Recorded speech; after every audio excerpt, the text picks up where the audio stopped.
नमस्कार साहित्य प्रेमियों। आज हम लेकर आए हैं मुंशी प्रेमचंद जी की लिखी कहानी विषम समस्या। मेरे दफ्तर में 4 चपरासी थे। उनमें एक का नाम गरीब था। बहुत ही सीधा, बड़ा आज्ञाकारी, अपने काम में चौकस रहने वाला, घुड़कियां खाकर चुप रह जाने वाला, यथा नाम तथा गुण गरीब मनुष्य था। मुझे इस दफ्तर में आए साल भर हो गया था, मगर मैंने उसे एक दिन के लिए भी गैर हाजिर नहीं पाया था। मैं उसे 9 बजे दफ्तर में अपनी दरी पर बैठे हुए देखने का ऐसा आदी हो गया था, मानो वह भी इस इमारत का कोई अंग है। इतना सरल है कि किसी की बात टालना जानता ही न था। एक चपरासी मुसलमान था। उससे सारा दफ्तर डरता है। मालूम नहीं क्यों। मुझे तो इसका कारण सिवाय उसकी बड़ी बड़ी बातों के और कुछ नहीं मालूम होता। उसके कथा अनुसार उसके चचेरे भाई रामपुर रियासत में कोतवाल थे। उसे सर्वसम्मत ने काजी साहब की उपाधि दे रखी थी। शेष 2 महाशय जाति के ब्राह्मण थे। उनके आशीर्वाद का मूल्य उनके काम से कहीं अधिक था। ये तीनों कामचोर, गुस्ताख और आलसी थे। कोई छोटा सा भी काम करने को कहिए तो बिना नाक भौं सिकोड़े ना करते थे। क्लर्कों को तो कुछ समझते ही ना थे। केवल बड़े बाबू से कुछ डरते, यद्यपि कभी कभी उनसे भी बेअदबी कर बैठते थे। मगर इन सब दुर्गुणों के होते हुए भी दफ्तर में किसी की मिट्टी इतनी खराब नहीं थी जितनी बेचारे गरीब की। तरक्की का अवसर आता तो ये तीनों नंबर मार ले जाते।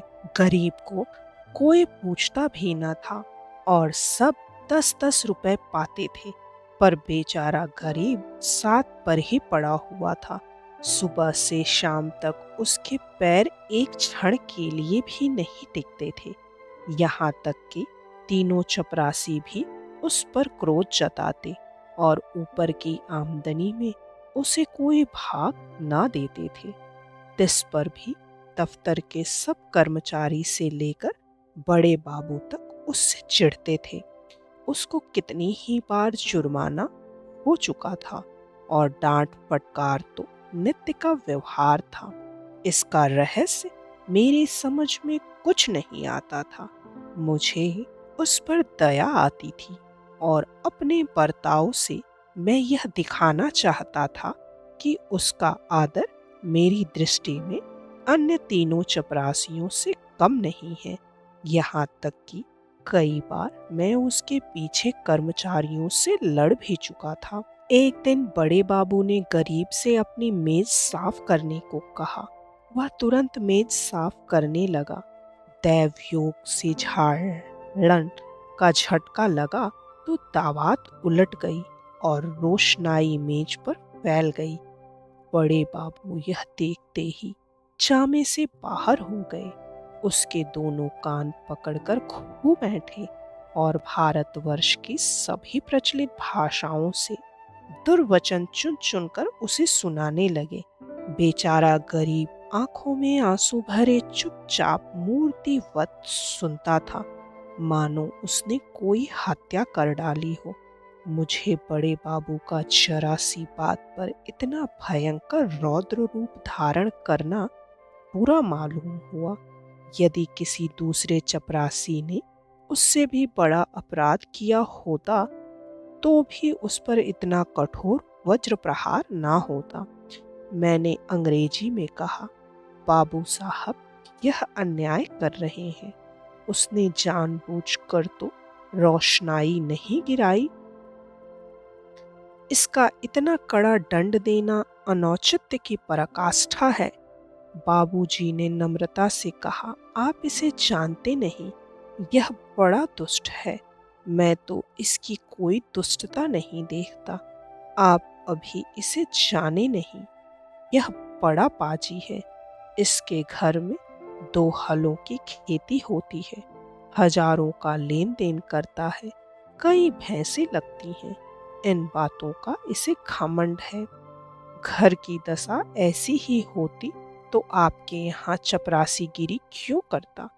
बड़े बाबू ने गंभीर भाव से कहा, विश्वास मानिए, बड़ा बूढ़ा आदमी है, बला का मक्खी चूस है। यदि ऐसा ही हो तो भी कोई अपराध नहीं।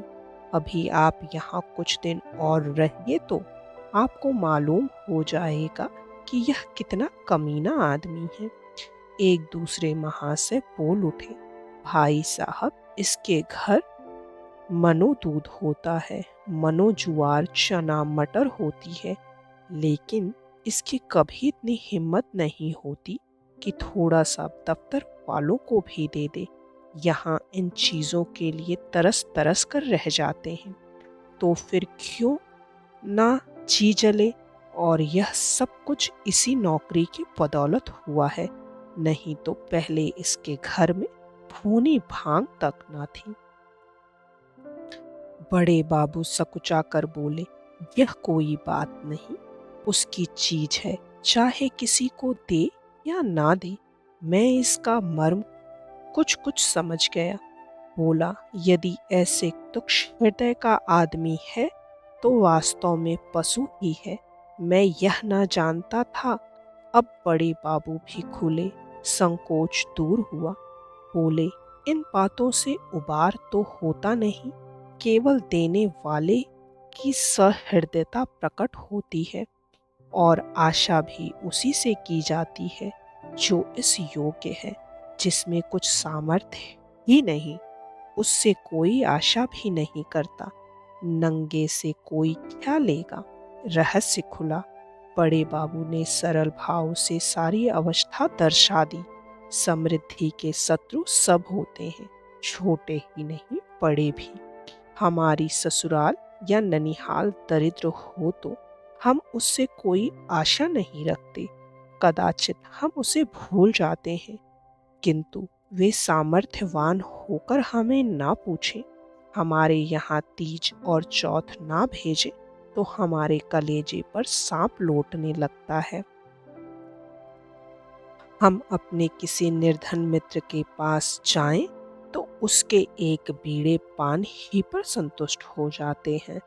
पर ऐसा कौन मनुष्य है जो किसी धनी मित्र के घर से बिना जलपान किए हुए लौटे और सदा के लिए उसका तिरस्कार ना करने लगे? सुदामा कृष्ण के घर से यदि निराश लौटते तो कदाचित वे उनके शिशुपाल और जरासंध से भी बड़े शत्रु होते। कई दिन पीछे मैंने गरीब से पूछा, क्यों जी, तुम्हारे घर कुछ खेती बाड़ी होती है? गरीब ने दिन भाव से कहा, हाँ सरकार, होती है। आपके 2 गुलाम हैं, वही करते हैं। मैंने पूछा, गाय भैंसे लगती हैं? हाँ हुजूर, 2 भैंसे लगती हैं। गाय अभी गाभिन है। आप लोगों की दया से पेट की रोटियां चल जाती हैं। दफ्तर के बाबू लोगों की भी कभी कभी कुछ खातिर करते हो? गरीब ने दीनतापूर्ण आश्चर्य से कहा, हुजूर, मैं सरकार लोगों की क्या खातिर कर सकता हूँ? खेती में जौ चना मक्का ज्वार घास पात के सिवा और क्या होता है? आप लोग राजा हैं, यह मोटी छोटी चीजें किस मुंह से आपको भेंट करूं? जी डरता है कि कहीं कोई डांट न बैठे कि टके के आदमी की इतनी मजाल। इसी मारे बाबूजी कभी हियाव नहीं पड़ता, नहीं तो दूध दही की कौन बिसात थी। मुंह के लायक बीड़ा तो होना चाहिए। भला एक दिन कुछ लाके दो तो देखो लोग क्या कहते हैं। शहर में ये चीजें कहाँ मुयस्सर होती हैं। इन लोगों का जी भी तो कभी कभी मोटी छोटी चीजों पर चला करता है। जो सरकार कोई कुछ कहे तो कहीं साहब से शिकायत कर दे तो मैं कहीं का ना रहूं। इसका मेरा जिम्मा है, तुम्हें कोई कुछ ना कहेगा। कोई कुछ कहेगा भी तो मैं समझा दूंगा। हुजूर, आजकल तो मटर की फसल है और कोल्हू भी खड़े हो गए हैं, इसके सिवाय तो और कुछ भी नहीं। बस तो यही चीजें लाओ। कुछ उल्टी सीधी पड़ी तो आप ही को संभालना पड़ेगा। दूसरे दिन गरीब आया तो उसके साथ 3 हिस्ट पुस्ट युवक भी थे। 2 के सिरों पर 2 टोकरियां थीं, उनमें मटर की फलियां भरी हुई थीं। एक के सिर पर मटका था जिसमें ऊख का रस था। तीनों युवक ऊख का एक एक कट्ठा कांख में दबाए हुए थे। गरीब आकर चुपके से बारामदे के सामने पेड़ के नीचे खड़ा हो गया। दफ्तर में उसे आने का साहस नहीं था, मानो कोई अपराधी है। वृक्ष के नीचे खड़ा ही था कि इतने में दफ्तर के चपरासियों और अन्य कर्मचारियों ने उसे घेर लिया। कोई ऊख लेकर चूसने लगा। कई आदमी टोकरों पर टूट पड़े। इतने में बड़े बाबू भी दफ्तर में आ पहुंचे। यह कौतिक देखकर उच्च स्वर से बोले, यह क्या भीड़ लगा रखी है, चलो अपना अपना काम देखो। मैंने जाकर उनके कान में कहा, गरीब अपने घर से यह सौगात लाया है, कुछ आप लीजिए, कुछ हम लोगों को बांट दीजिए। बड़े बाबू ने कृत्रिम क्रोध धारण करके कहा, क्यों गरीब, तुम यह चीजें यहाँ क्यों लाए? अभी लौटा ले जाओ, नहीं तो मैं अभी साहब से कह दूंगा। क्या हम लोगों को मर भूख समझ लिया? गरीब का रंग उड़ गया, थर थर कांपने लगा, मुंह से एक शब्द भी नहीं निकला। मेरी ओर अपराधी नेत्रों से ताकने लगा। मैंने अपने ओर से क्षमा प्रार्थना की। बहुत कहने सुनने पर बाबू साहब राजी हुए। अब चीजों में से आधी अपने घर भिजवाई, आधी में अन्य लोगों के हिस्से लगाए।